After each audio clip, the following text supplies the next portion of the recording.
Hello everybody, this is John. Welcome to the NCGA Merschman Seeds Ag Weather Outlook for October 28th, 2017. You know, this past Friday I had a visit up to Merschman Seeds in West Point, Iowa. Had a great visit with Joe Merschman and Turk Regum-Nider.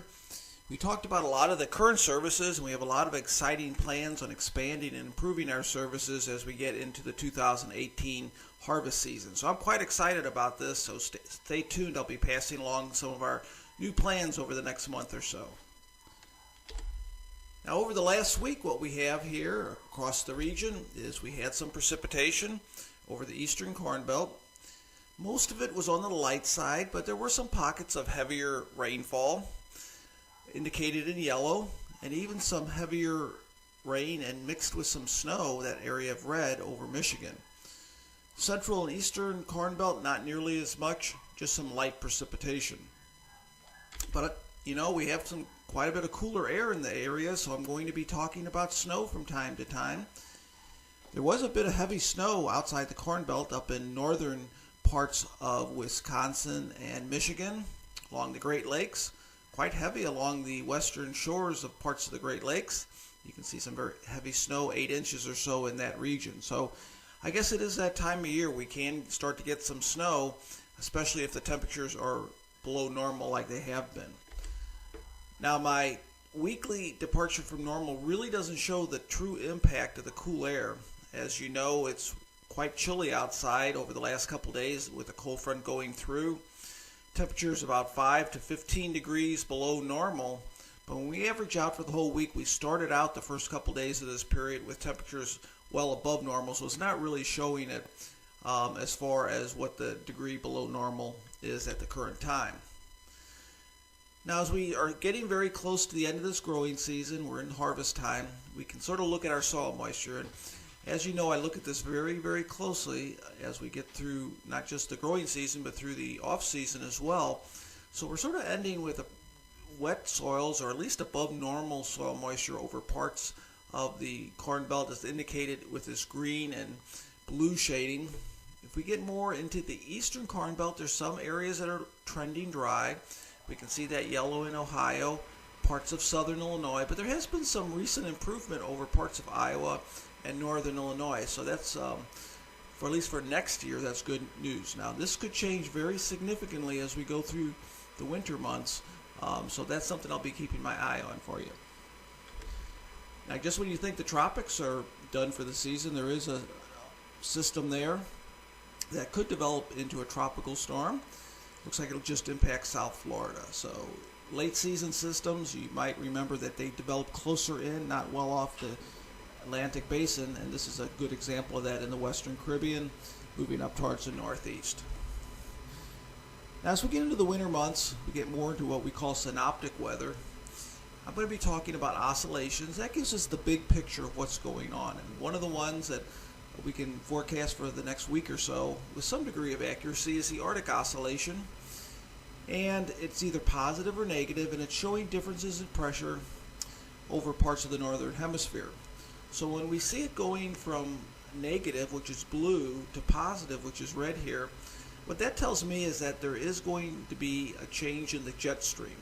If it's blue, that's generally, and I want to say generally, means that we're going to have colder than normal weather over the eastern U.S.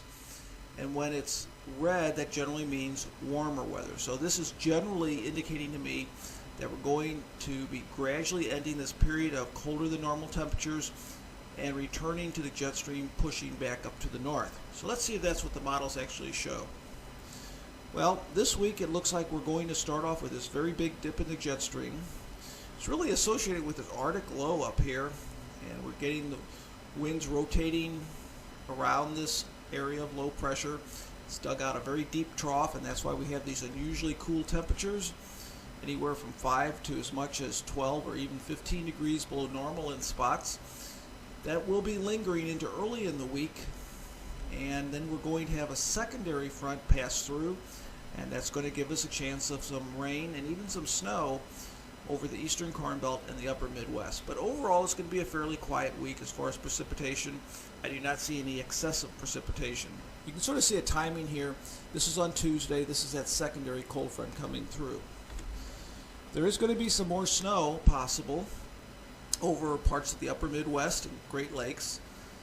Models are interesting, showing it's cold enough to actually bring maybe some flurries over northern Missouri and surrounding states. I think that's a little bit questionable, but I guess it is possible some of the colder air, there could be a few flurries with that. At least this model is indicating that.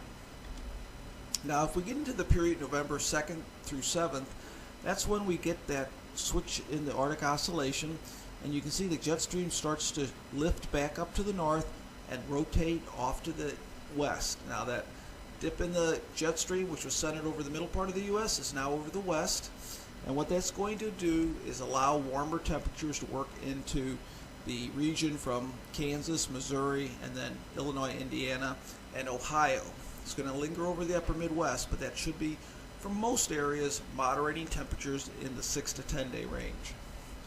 Now we get a little bit further out, the 11 to 14 day range. What we have here is lighter shadings of coloring or white. That's saying the jet stream is about where it should be, and that's indicating temperatures generally near, a little bit above, or a little bit below normal in that period. So to summarize temperatures, we're going to have this cold pocket due to that trough of low pressure aloft lingering for the next couple days into the middle of the week. Then we're going to be moderating temperatures, not necessarily significantly above normal, but moderating them back to normal, and maybe even a little bit above normal over the eastern Corn Belt as we get into the early and middle part of November. Okay, so let's look at precipitation. I know we still have harvest operations going on. So here's week 1.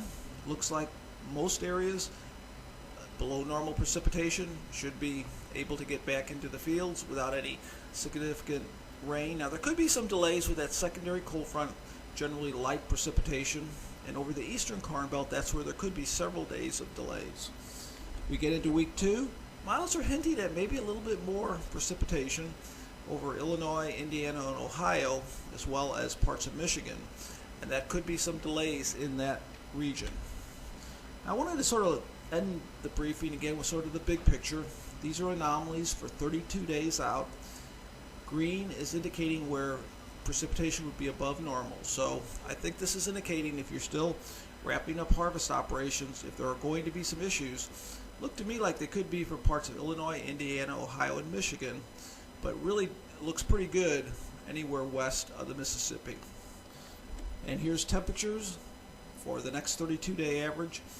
You can see this is probably influenced quite a bit for the first 5 or 6 days with that colder air, but it does show that we are prone towards perhaps another push of colder air as we get into November. So overall, starting off quite chilly, unusually chilly. Cold rain over the eastern Corn Belt, but then gradually moderating as we get past 5 or 6 days out. Hope you enjoyed this briefing. If you ever have any comments you'd like to pass along, you can reach me at John, John, @BlueWaterOutlook.com. Have a great week.